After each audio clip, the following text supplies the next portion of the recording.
Sorry this is a bit late, I kinda got addicted to potion craft on the way here.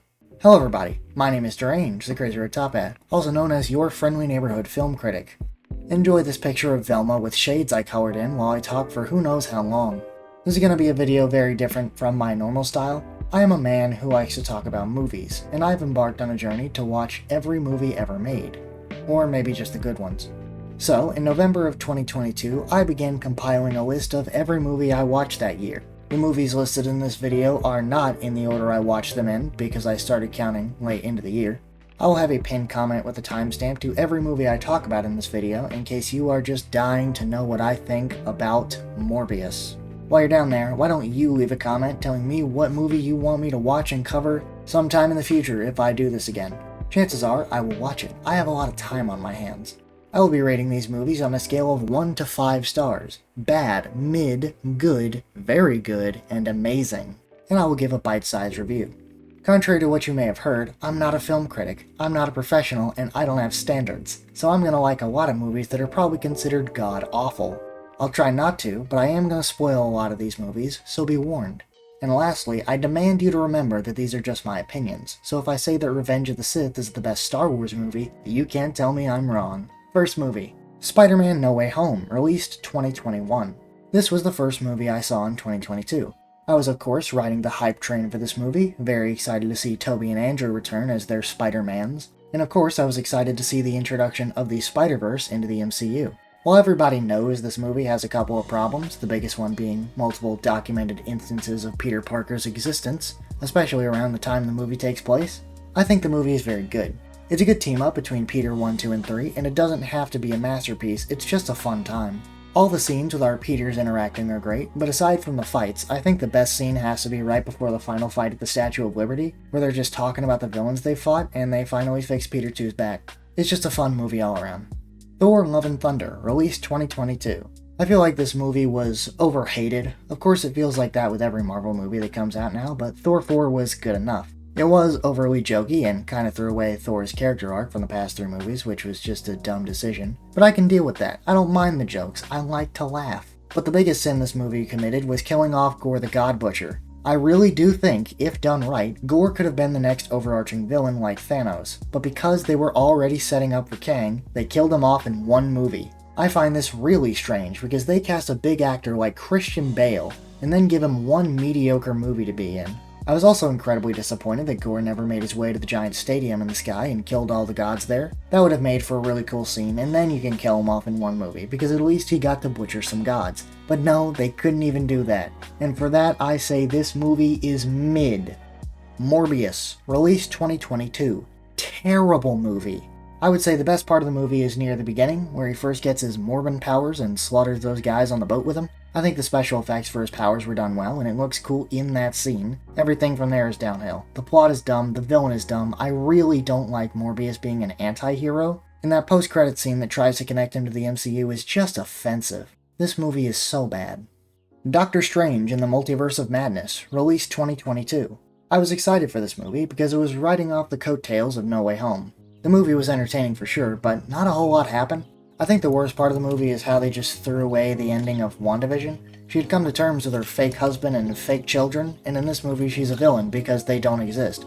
I get that the Darkhold was supposed to corrupt her, but at the start of the movie she's not even acting evil, and I know there have been many people to point it out, but they could have just resolved their problems by helping Wanda find a new universe in the first place. Also, side note, I don't like how they changed the design of the Darkhold from Agents of S.H.I.E.L.D. I have not watched S.H.I.E.L.D., nor do I plan to anytime soon. But it does suck that it's being pushed from canon that much more.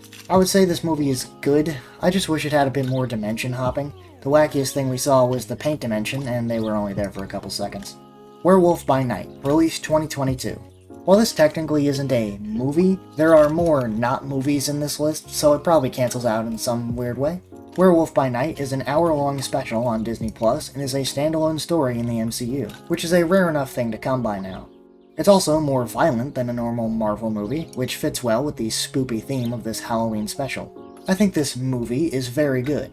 I'm a big fan of the style the movie was going for, choosing to have everything in black and white for most of the movie, and taking inspiration from old monster movies, having the transformation be shown in the shadows, and it looks really good in this movie. If you have Disney Plus, I would highly recommend this movie. The story is good and unique, as well as featuring very obscure characters, which is always a really big plus in my book. Also, Man-Thing is just chilling at the end, which is great. I hope we get more of him. We probably won't, but it would be cool. Minions: The Rise of Gru, released 2022. This movie is just good. It doesn't nearly live up to the first Minions, which I enjoyed enough, but it's not bad at all. I don't really have anything to say about this movie. It's just a good bit of fun. It's a nice kids movie. I still need to watch Despicable Me 2. DC League of Super Pets, released 2022. I was not expecting much, and instead I got a very funny talking animal movie with some decent emotional moments. I do wish they would have used more of the original Super Pets instead of ones specifically made for the movie, especially not using Lumu as the villain. I would have preferred if they replaced her with an already existing animal villain, Dexstar the cat. It would have been a great way to include the Lantern Corps in a casual viewing experience because the Lantern Corps are extremely underutilized in everything. Aside from that though, I would say the movie is very good. I think my favorite part of the movie was when Batman, completely out of the blue, unprompted, said, "I miss my parents." Got a laugh out of me, nice little chuckle, nice haha. Also, it's played by Keanu Reeves for the probably less than 5 minutes of screen time he has, so that gives it some extra brownie points. Eternals, released 2021. This movie gets a lot of hate, and while it's certainly not the best movie Marvel has made, it is good enough.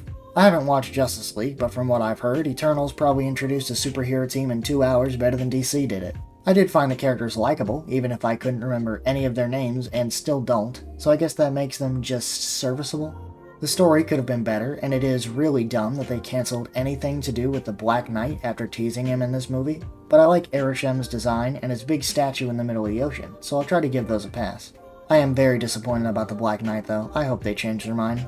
I'm kinda worried that they will never address Ereshkigal aside from the news article in She-Hulk, and I hope they do something more with the Celestials because they are a big deal, but I just don't think they will. Little side note, this was written years ago if you didn't catch that in the beginning. And yeah, Captain America 4 came out, and they did a thing with this. So, yay. Guardians of the Galaxy Holiday Special, released 2022. This quote-unquote movie is very good. It is a 40-minute special starring Drax and Mantis going on a mission to ruin Kevin Bacon's Christmas.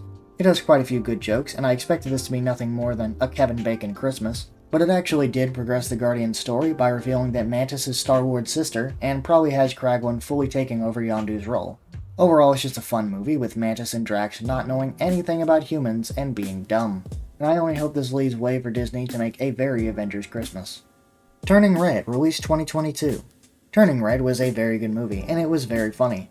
There might have been a bit too much twerking for my sophisticated taste, but the twerking turned into some funny memes on YouTube, so it is most definitely worth it. I thought the build-up in the movie was done really well. May is having fun with her panda powers until her mom hears about it and decides to crucify her. Panda style, of course. We get a nice spiritual sequence at the end as well, which just looks really good. I haven't heard about many people that enjoy the movie, which is a shame because I quite liked it. It was very fun. Saving Private Ryan, released 1998. This movie is not fun. This movie is here to show the real experience of a war, and it is brutal. The first 20 minutes of this movie are terrifying. It shows you what was happening to the soldiers on Omaha Beach, and just real quick, this isn't a critique of the movie, but why were the soldiers shipped in these boats? That has got to be the worst design for a transportation device, because it even shows in the movie, as soon as the gates are opened, these people were being gunned down instantly. Anyway, the movie was amazing. The plot is about this group of soldiers going on a mission to find a family's last son alive who is still fighting the war. I didn't think I would like this movie too much because it's just a war movie, right? I'd heard that it was an emotional movie, so I didn't think there would even be a whole lot of action. But the action was really good, and oh boy, it was really emotional. Just really good movie. Top Gun, released 1986. This movie is bad. I really don't like much about this movie, and I will go ahead and mention the only good part of this movie, Goose's death. Not to say that I liked him dying. I liked Goose's character, as I did shed a singular tear during this scene. That is all I have to say. It's a really boring movie. Miss Congeniality, released 2000. This movie is amazing, and I love it. Every one of the jokes in this movie made me laugh, and I highly recommend it. I don't remember many details from the movie, so it's most definitely time for a rewatch, but I know that it's very, very funny, and you should go watch it as soon as you can. Please, watch Miss Congeniality. It's such a blast. It's so funny. National Lampoon's Vacation, released 1983. This movie is a tragic tale of a father, Clark Griswold, losing his sanity when things go horribly wrong for his family minute after minute, hour after hour. His child becomes an alcoholic, Aunt Edna dies, the family is stuck with a chihuahua. So many tragedies that end in a theme park jacking. Anyway, it's really funny. Very good movie.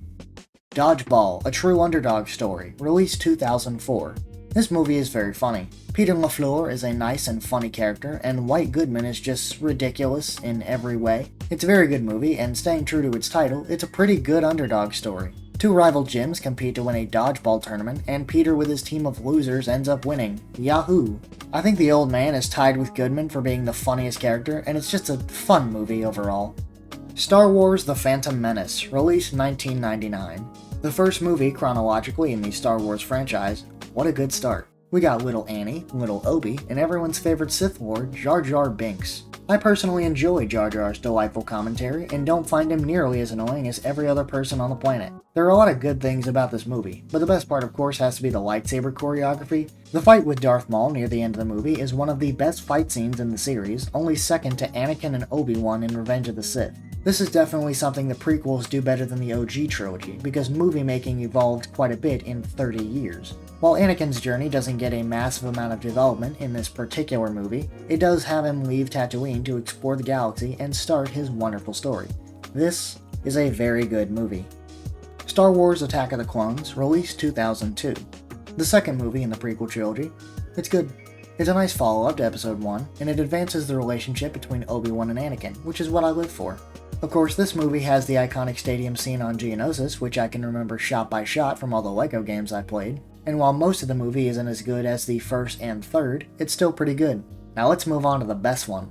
Star Wars: Revenge of the Sith, released 2005. The third movie in the prequel trilogy, and my personal favorite Star Wars movie. There's so many great things about this movie. The best part about the movie is Anakin's turn to the dark side and his subsequent fight with Obi-Wan, which I think is the best fight in the entire series. This movie also introduces us to General Grievous, who is almost pointless to include, but is still a really cool character. I believe this is the only prequel movie to not give Jar Jar a speaking role, which I imagine had a lot of people very relieved. Revenge of the Sith, I think, is such an amazing movie because it wraps up the journey of Anakin very nicely, and creates the most iconic villain of all time. Star Wars: A New Hope, released 1977. The first ever telling of the Star Wars story, this movie is very good.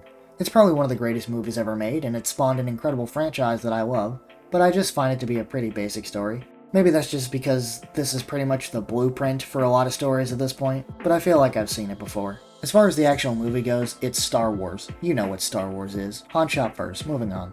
Star Wars: The Empire Strikes Back, released 1980. The Empire Strikes Back is the perfect sequel. It has great action, it has great character development, it has Luke's father, it has Yoda acting like a crack addict. When people say this is the best Star Wars movie, I don't agree with them, but I know exactly where they're coming from, because this movie is amazing. It does end somewhat abruptly, but I can forgive that, because it sets us up for Star Wars: Return of the Jedi, released 1983.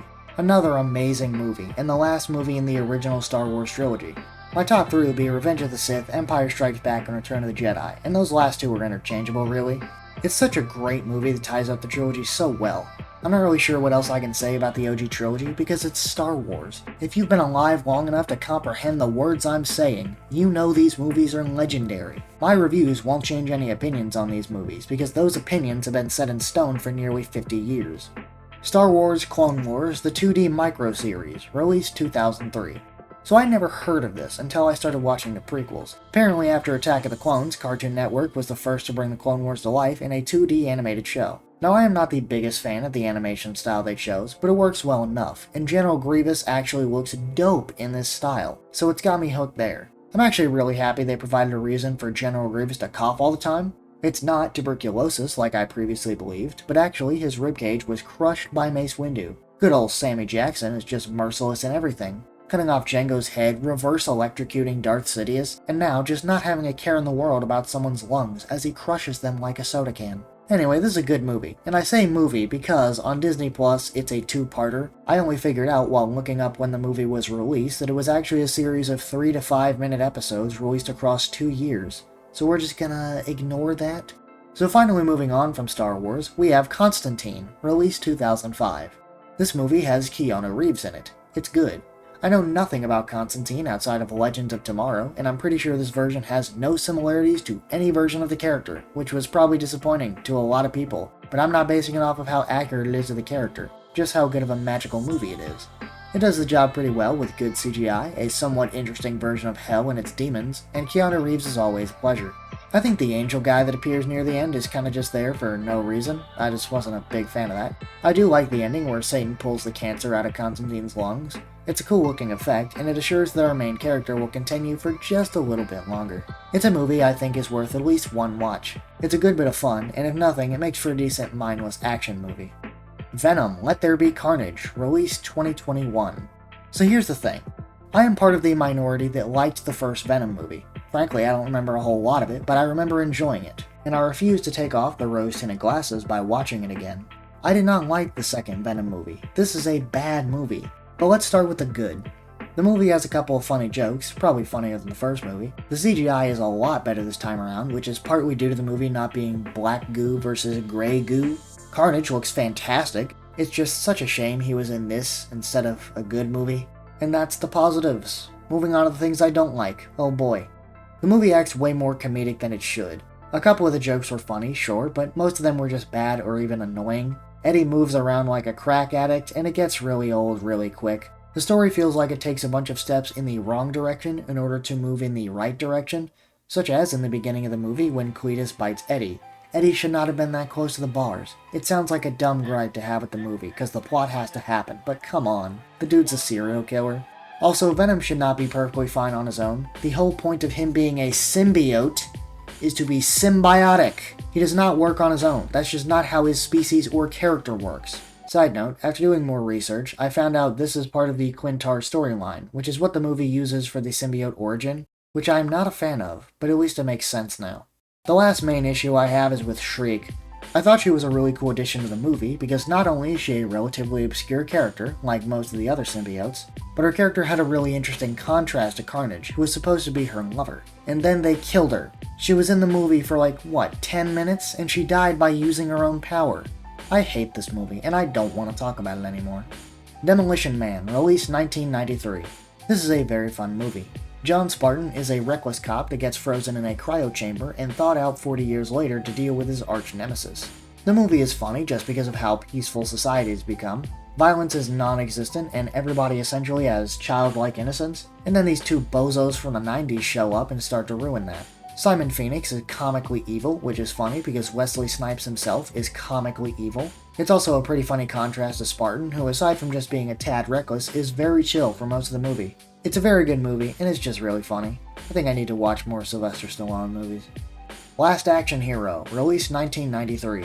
Arnold Schwarzenegger is taken from an action movie and put into the real world. It's a good movie. The movie could have been a lot funnier if it had more variety.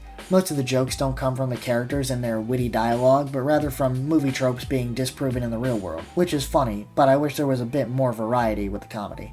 On the opposite end of that, the action in the movie is great. It's very entertaining, and has a couple nice twists in it.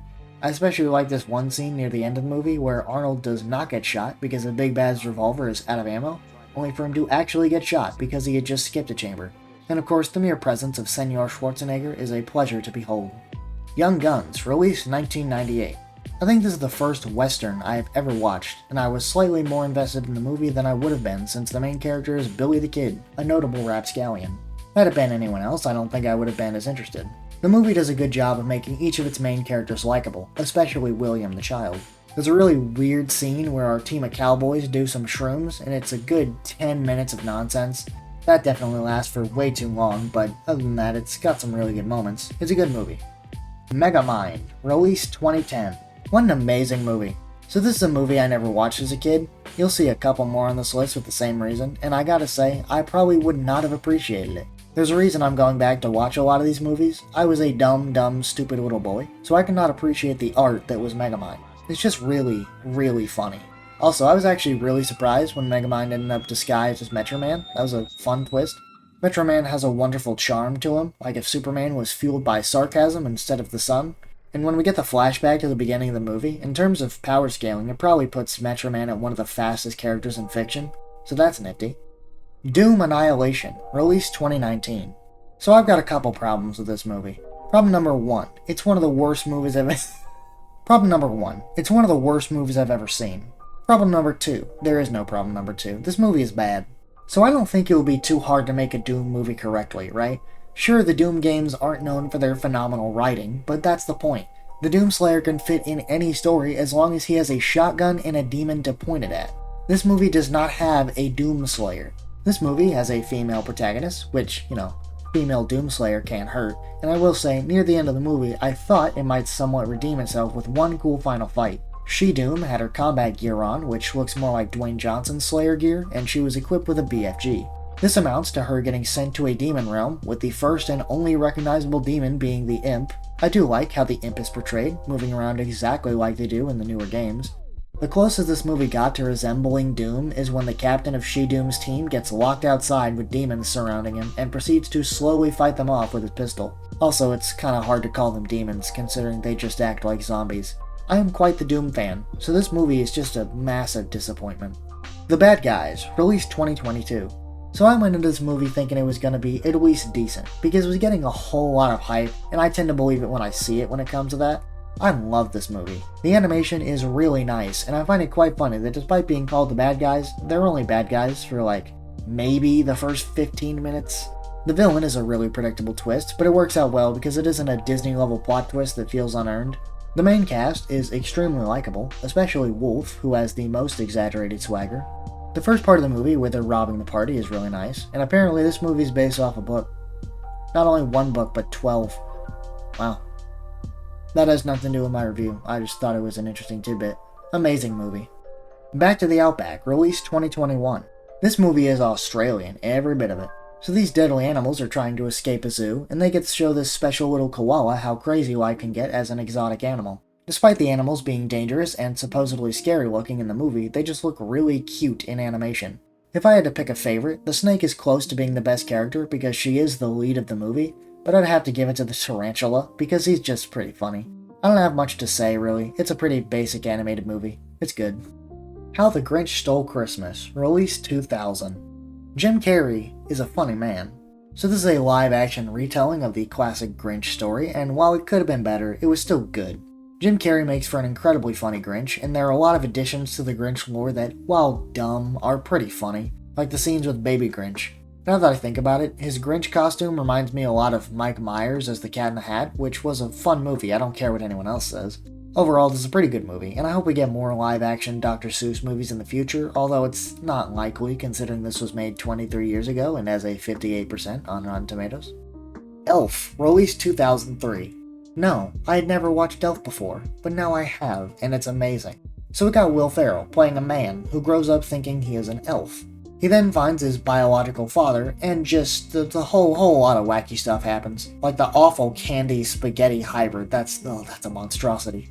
I love the costume design for this movie. The elves look great, the fake elves in the shop look great, and I quite like the blue elf outfits. It's not often you see blue as a Christmas color, and I think it looks pretty nice. I could go on and mention every scene and how funny it is, but you already know. It's a great comedy, and a very good, very whimsical movie, and I do love myself a good bit of whimsy. And if you were one of the poor souls like me, that had not watched Elf, please do yourself a good deed this year, and watch Elf.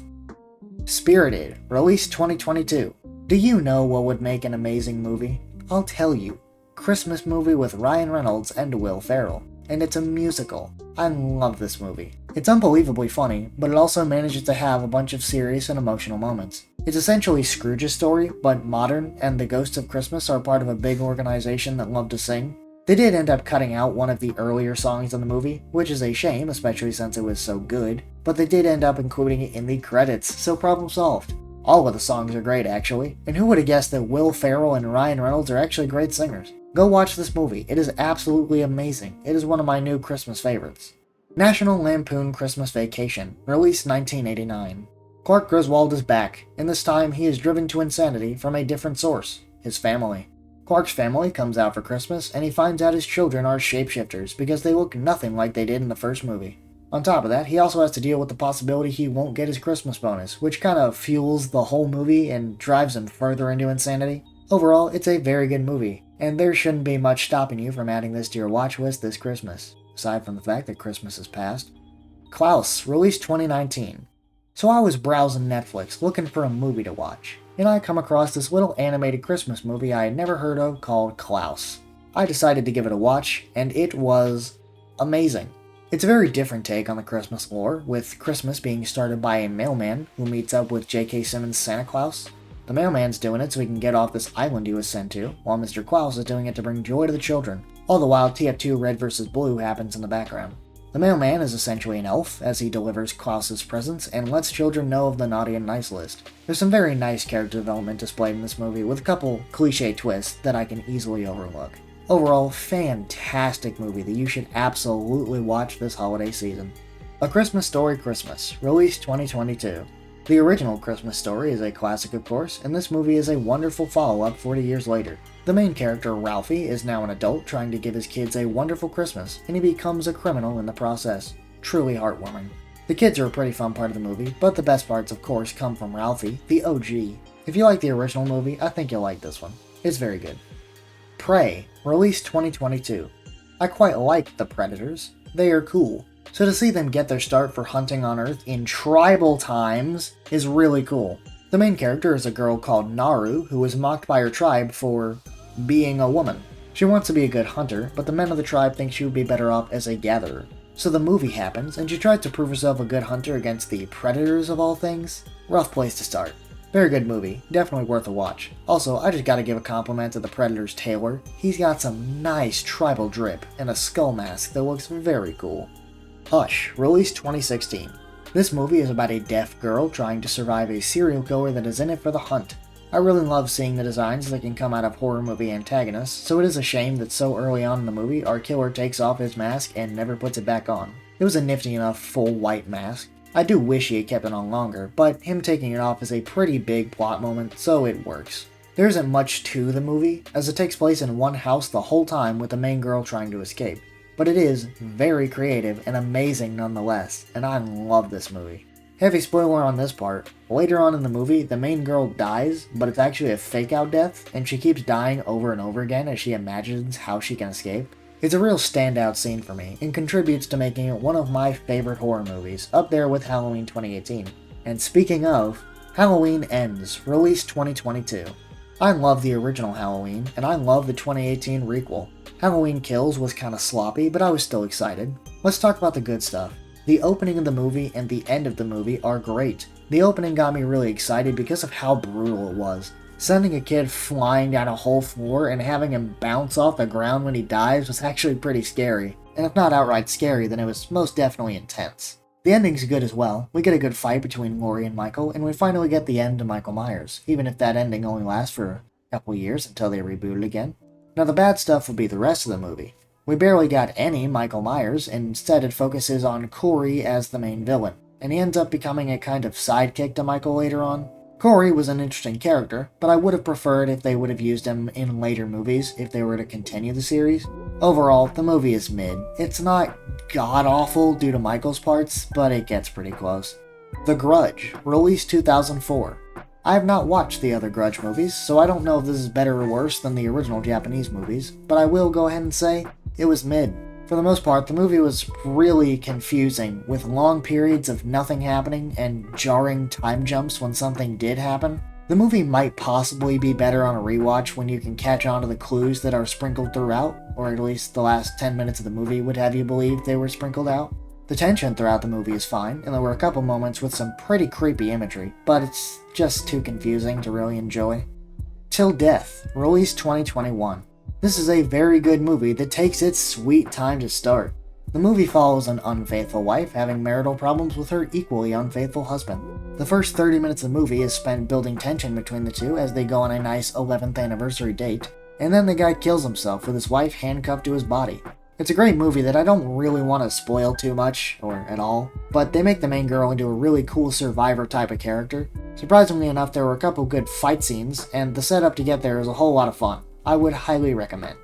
Flatliners, released 1990. The concept for this movie is that a group of medical students use drugs to kill themselves for a couple minutes at a time and then have their friends bring them back to life. A very interesting concept that was executed very well. As these students test the limit and stay dead for longer and longer amounts of time, they start to see visions from the afterlife that can actually hurt them. The movie is more drama-based, and it's not straight-up horror, but I feel like having it be a bit scarier would have improved it. The visions could have been trippier and freakier while still not being over the top. I find it quite interesting that the visions they have during death seem to get worse every time they die. The group slowly starts getting a little bit crazier and crazier, and it makes for some good drama. Good movie. The Evil Dead, released 1981.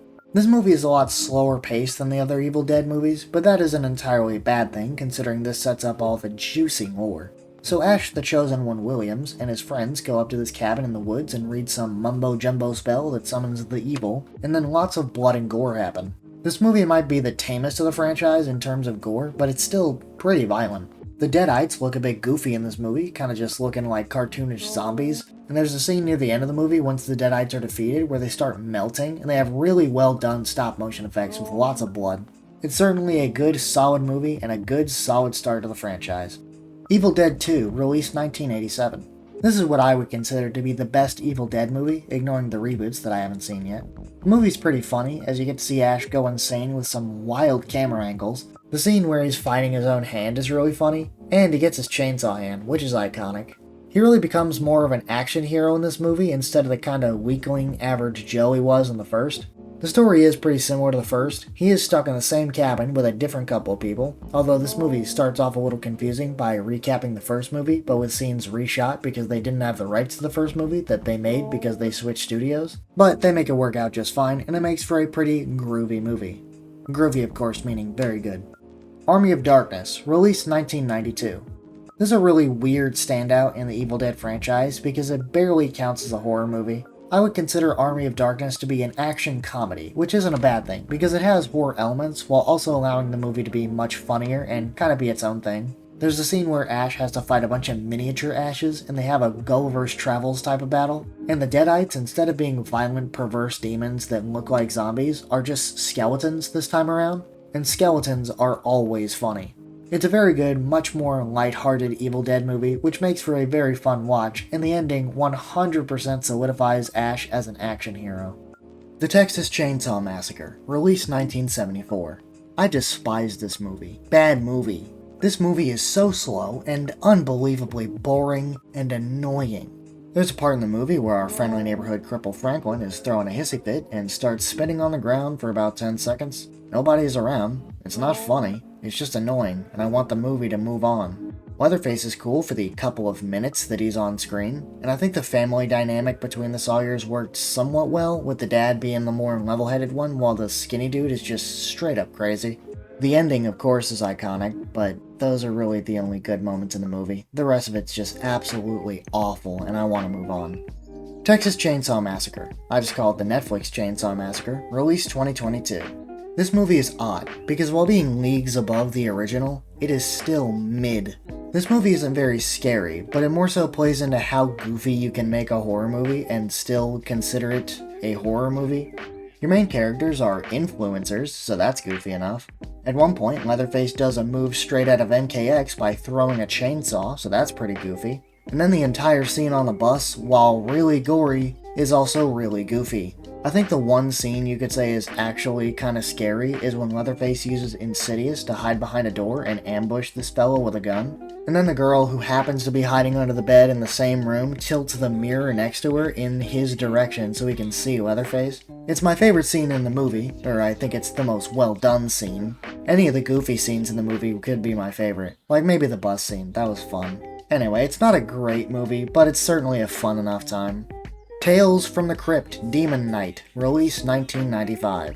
I had no idea what to expect from this movie, considering I know next to nothing about Tales from the Crypt, but it ended up being very good. An ex-soldier is guarding an old mystical key, and he gets trapped inside this house in the middle of nowhere with a bunch of random folks, and they have to fend off against the evil forces of Billy Zane, who is definitely, by far, the best character in this movie. I mean, really, the best part of the movie by a landslide. He's got some great charisma, and he's a really funny villain.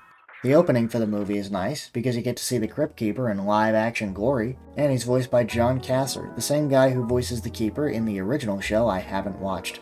Sadly, that's all we get to see of the Crypt Keeper, but I suppose that's just how his show works. Even still, it's a fun movie. Would recommend.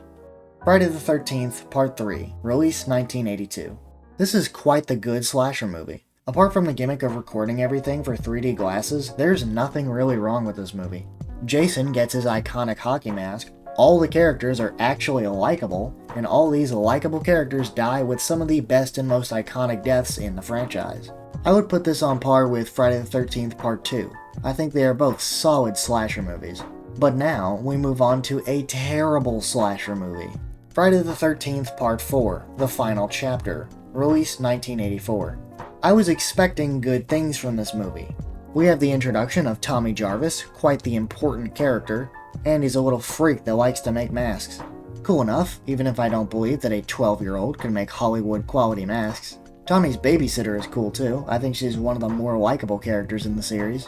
And that's where the good stuff ends. The rest of the movie is very boring up until the last 10 minutes, but even Jason's death was underwhelming. It would have been better if he had announced Tommy was killing him. Bad movie. Insidious, released 2010. This is an interesting case of a horror movie that is actually really scary. Within the first 20 minutes of the movie, the spookies start acting up and you see a man standing behind the curtains over a baby crib, only for the curtains to be pulled back and he's not there. Good stuff. And then immediately after that, the front door slams open and the security alarm starts going off. Very good stuff. The rest of the movie is pretty good, as it deals with this kid who has somehow ended up in a coma, and it turns out he can walk into some spirit realm whenever he sleeps. We see a lot of ghost activity, and it's just really creepy. It's really good stuff. We also get some Tiny Tim music, which makes for a nice creepy scene. Overall, Insidious is a very good movie, and I would say it's one of the few horror movies that managed to do its job really well.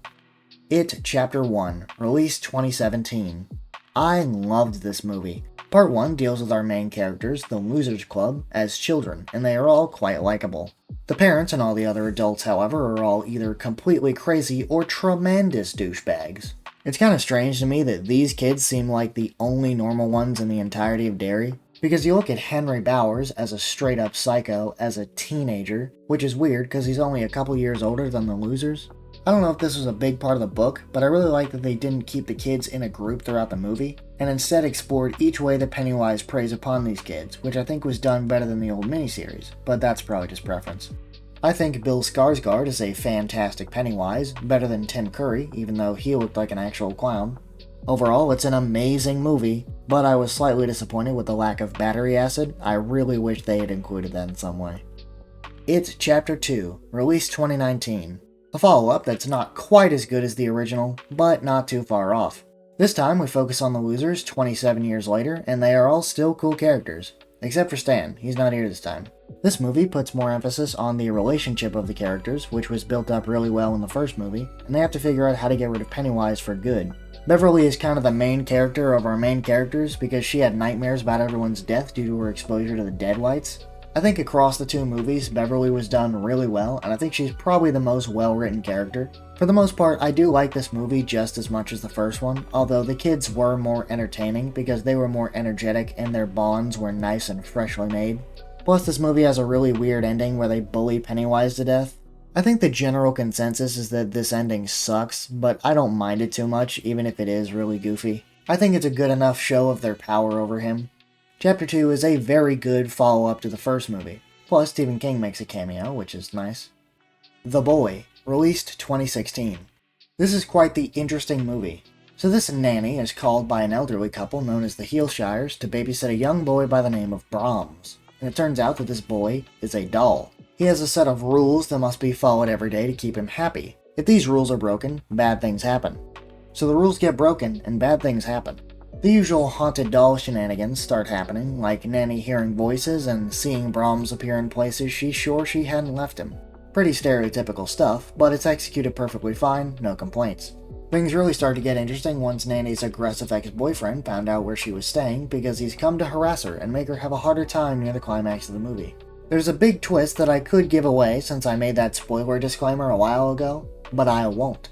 I think this is a very good movie, and it's made even cooler because of how unique it is. The doll not being inherently evil, instead just wanting to have a fixed schedule like a proper gentleman, was a nice twist. Not really a twist, but more so a fun thing to think about after the fact. And then of course the big boy twist at the end is really unexpected, and I quite liked it. And to finish off with the last movie for the year, we have Brahms the Boy 2, released 2020. I gave you your spoiler warning for the first movie, but it's a little difficult to talk about the second movie without spoiling the first, so go watch it, it's really good. So this is kind of a weird sequel. After Brahms is destroyed near the end of the first movie, there's a post-credit scene where you can see Brahms being put back together, which is of course a teaser. However, they really changed up how he works in this movie. Brahms, spoiler alert, instead of being a prop for the mole man living in the walls, is now a haunted doll that can form psychic connections with seemingly whoever he wants. Now this does take away almost all of the originality of Brahms and really ruins the twist from the first movie, even though it doesn't completely retcon it because Mole Man's mask and tunnels are still in this movie, and they do mention Mole Man in the events of the first movie, but Brahms is still a haunted doll despite not being a haunted doll in the first movie, so it's a really strange set of circumstances. But all that aside, I like haunted dolls, and I still think this movie is very good and ever so slightly better than the first. This movie follows a mother who watches her child slowly get consumed by his new favorite doll. At the very beginning of the movie, as the mother is walking downstairs, you can see a man standing behind the stairs, because the stairs are like planks, they got holes in them, you know? I wouldn't call it a good scare, but it's certainly a nice creepy vibe. There's this one part where a kid gets impaled because of Brahms' psychic abilities or something. He kinda just uses the force to will it into happening, I don't know. I despise children, so that is one of the better scenes in the movie. That kid really had it coming. The ending where the kid kind of becomes Brahms is pretty dumb, but overall it's a cool movie. I think it might be kind of divisive for people who like the original, but I just think it's neat. And finally, that wraps up this year's movie review, and by this year's I mean 4 years ago. But before we end, I'd like to tell you my favorite movies of the year. The real best of the best. In third place, we have Hush. In second place, we have Spirited. And finally, in first place, you know it, you probably hate it, Star Wars Revenge of the Sith. And now we're done. Again, if you have a movie you would like me to watch and review, you could leave a comment. I don't know if I'll do this again or how many changes I'll make to the format if I do, because I watched twice as many movies in 2023, so I might just talk about select movies. I don't know, we'll see what happens. Anywho, this video is too long for an outro. I've already wasted too much of your time, so goodbye folks, see you God knows when.